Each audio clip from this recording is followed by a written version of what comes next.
Quando ho lanciato il videogiornale ho annunciato poi l'arrivo di Walter Rizzetto. Walter Rizzetto è qui presente, ricordiamo parlamentare, onorevole di Fratelli d'Italia, ma da qualche settimana anche numero uno del regionale di Fratelli d'Italia come segretario. Allora Rizzetto, non so se lei ha ascoltato quello che ha detto Marco Orioles mentre lei era lì in attesa di passare, perché qui come il medico esce uno e entra l'altro, insomma è un via vai continuo. Allora ha sentito un po' quello che ha detto Orioles su quello che è lo stato di salute, no? In un certo senso rimarcando anche degli aspetti importanti, no? Quello che non si dice ma si dice e via dicendo. Sì. Lei che invece è un politico, come vede questa situazione? Buonasera, grazie, grazie per il numero uno immeritato chiaramente, e siamo una squadra, diciamo, ecco. Lasciamo stare i numeri uno, e è bello anche perché qui è vero, siamo un po' come dal medico, però si fa meno pausa, meno attesa che non dal medico, quindi complimenti. E sì, ho ascoltato quanto diceva il professore prima e mi è interessato. Ritengo che la sua analisi sia un'analisi tutto sommato corretta, al netto, voglio dire, delle interpretazioni, anche giustamente, come diceva e ricordava lei prima, come fanno anche i giornalisti, e va dato merito alla categoria, al netto, ripeto, di alcune posizioni che sono sicuramente forse più personali che non professionali. Mi è interessato particolarmente quando ho detto una cosa, nel senso ho tirato le orecchie quando ho detto una cosa, quando dice questo crollo fondamentalmente della sinistra, cioè lui vede un crollo inequivocabile a questo punto della sinistra, e lì sono perfettamente d'accordo con il crollo della sinistra che di fatto da molti anni in Italia, ahimè, non è più sinistra, è una sinistra o un centrosinistra che non si occupa più di operai, che non si occupa più di stipendi, che non si occupa più di welfare, che non si occupa più di quelle che sono le battaglie sociali storiche della sinistra. Molto spesso, devo dire, con convinzione e anche volentieri, la destra, una buona destra, una virtuosa destra, ha preso anche in questo caso il posto della sinistra. Prima parlavate del caso di Monfalcone, voglio dire, l'onorevole Bersani è ancora ogni tanto in giro per il transatlantico a Roma, che si gratta il capo dicendo come abbiamo fatto a perdere dopo molti anni a Monfalcone. Certo. Senta, però a Oriole si è opposto anche questa domanda, no? Nel senso che la Lega è diventata un po' la calamita del centrodestra. La Lega, secondo lei, anzi è già o potrebbe diventare quella che fu Alleanza Nazionale nel recente passato? Le due storie sono differenti, le due radici sono completamente differenti. Noi non ci sentiamo, l'ho ricordato e lo continuo a ricordare in ogni occasione che mi capita, non ci sentiamo antagonisti con la Lega. Qui in Regione stiamo governando e stiamo governando bene assieme. In ogni caso a Roma facciamo un'opposizione a questo che di fatto è un governo quasi indotto rispetto all'esito del voto dello scorso 4 marzo.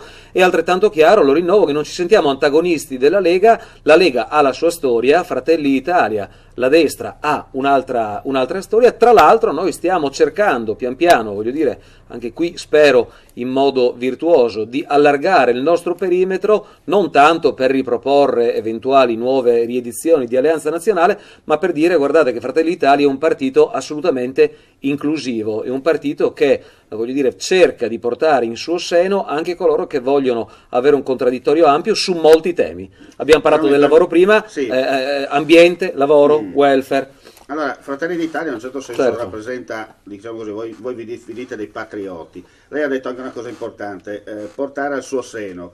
Ma non c'è il rischio che la lupa romana e il latte prima o dopo lo finisca? No, vabbè, io penso che la lupa di Roma, ahimè, sotto molti punti di vista, abbia già terminato le sue scorte da molti anni. No, capisco perfettamente, ed è giusto quello che lei mi sta ricordando adesso. Fratelli d'Italia è un partito nazionale. Io guardo alle cose del nostro Friuli Venezia Giulia e devo dire che anche, diciamo, nelle ultime ore, insomma, ho ricevuto un po' di telefonate interessanti di persone che vogliono avvicinarsi al nostro mondo, e quindi guardiamo al futuro piuttosto che temere eventuali scorte di latte che vanno a terminare. Insomma, per essere chiari, alleanza sì, però attenzione, identità storica rimane a noi, nessuno ci dovrà, diciamo così, surplassare o mettere in calcio d'angolo. Lo rinnovo, sono due storie completamente differenti, entrambe importanti, entrambe fatte, voglio dire, di radici, come lo si ricordava prima, sicuramente profonde, però sono due storie sicuramente parallele, anche sotto, non tutti, ma sotto alcuni punti di vista. Noi andiamo avanti bene per la nostra strada che è ben battuta, la Lega sicuramente fa un ottimo lavoro, Matteo Salvini fa un ottimo lavoro, anche mediaticamente fa un ottimo lavoro, e quindi lui in questo momento fa il ministro dell'interno e il vice premier, noi in questo momento stiamo facendo un'opposizione e stiamo governando, lo rinnovo, assieme qui in Friuli Venezia Giulia. Andiamo avanti così, direi. Certo. Senta, torniamo un po' a guardare quello che accade nell'orticello Friuli Venezia Giulia. Negli ultimi giorni sono uscite molte polemiche per quanto riguarda ad esempio Codroipo, la storia dei bambolotti di colore scartati dal comune. Tra l'altro va sottolineato che già l'assessore di competenza attraverso la nostra rete ammiraglia proprio qui da Udine a Telepordenone ha spiegato il perché e avremo poi un servizio in merito, però il discorso delle panchine a Udine, insomma, non è che si sta calcando un po' troppo la mano in certi momenti, cioè, con il rischio di farla fuori dal vaso senza magari neppure rendersi conto del tutto. Ma guardi, io oggi ho avuto uno scambio, oramai purtroppo devo dire ci si scambia opinioni soltanto e quasi via social network. Una volta c'era il buon telefono anche per litigare o per discutere, adesso ci si mette sempre sui social network a litigare, discutere, anche rischiando qualcosa, devo dire.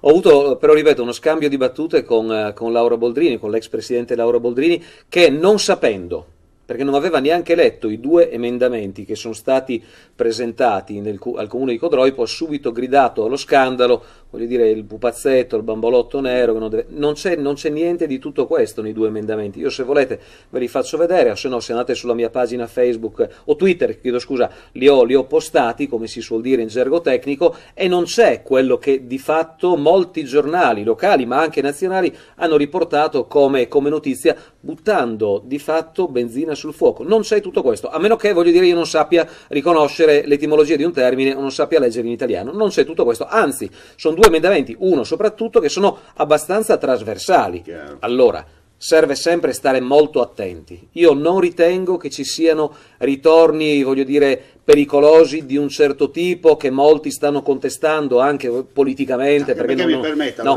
L'ho detto anche con l'ospite nella prima parte, abbiamo un presidente che è garantista, che si chiama Sergio Mattarella. Esatto. Sergio Mattarella mastica, mi sia consentito il termine, mastica, è come quando noi mangiamo un panino e beviamo un bicchiere di vino senza problemi. È il custode della nostra carta costituzionale. Lui è la persona più...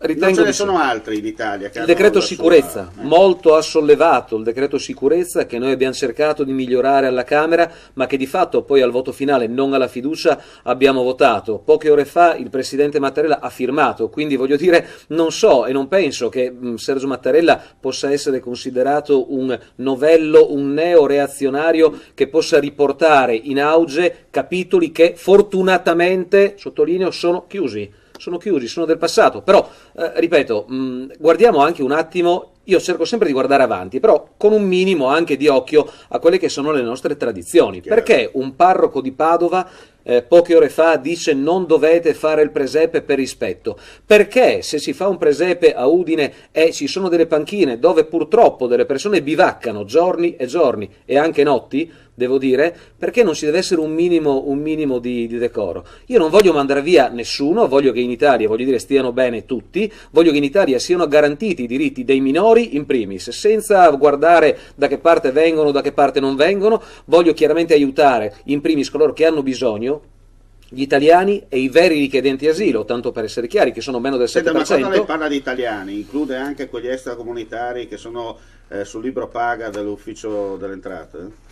Dipende da che ufficio delle entrate. Nel senso, il libro paga, che pagano regolarmente i contributi e versano... Ci mancherebbe altro, voglio dire, una persona che lavora in Italia e che con i suoi stipendi e le sue tasse, chiaramente, che versa qui, fa in modo che questo paese cerchi di avere un futuro, perché no? Perché non dargli una mano? Un'altra cosa è invece vedere persone che sono quasi schiavizzate, anzi senza il quasi, perdono, sono schiavizzate in Italia, che guadagnano 800-700 euro al mese per fare lavori che purtroppo sono lavori pesantissimi, anche voglio dire qui vicino a Udine, tanto per non andare tanto lontano, e dopo la sera la prima cosa che fanno, si tengono per loro le 150-200 euro al mese e gli altri 500-600 euro al mese con i cosiddetti money transfer li mandano dall'altra parte del mondo, chiaramente non facendo spendere o non spendere lo stipendio qui direttamente in Italia. Ecco, quelle sono le cose che noi dobbiamo andare a vedere. Però, per quanto mi riguarda, i diritti, una volta che i diritti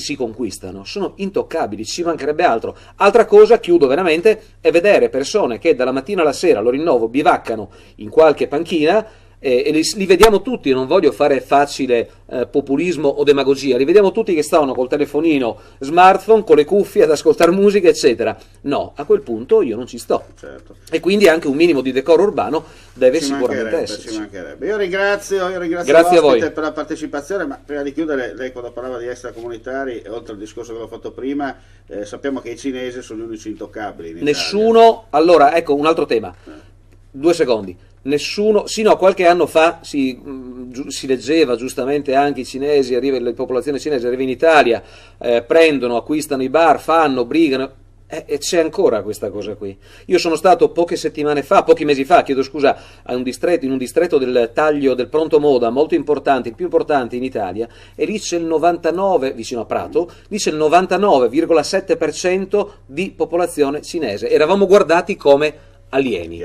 Poi e non quindi parliamo anche dalle nostre parti dove insomma ci sono delle realtà, ma qualcuno dice la Cina ha comprato il 50% del debito pubblico italiano, dunque dall'altra parte un occhio bisogna chiudere. Però stiamo chiudendo gli occhi troppo spesso. Notizia di oggi è che l'America comprerà parte del debito italiano affinché l'Italia continui per quanto riguarda le cosiddette vessazioni che si fanno verso la Russia rispetto a quello che noi stiamo facendo in termini di multa e di blocco delle merci nei confronti della Russia.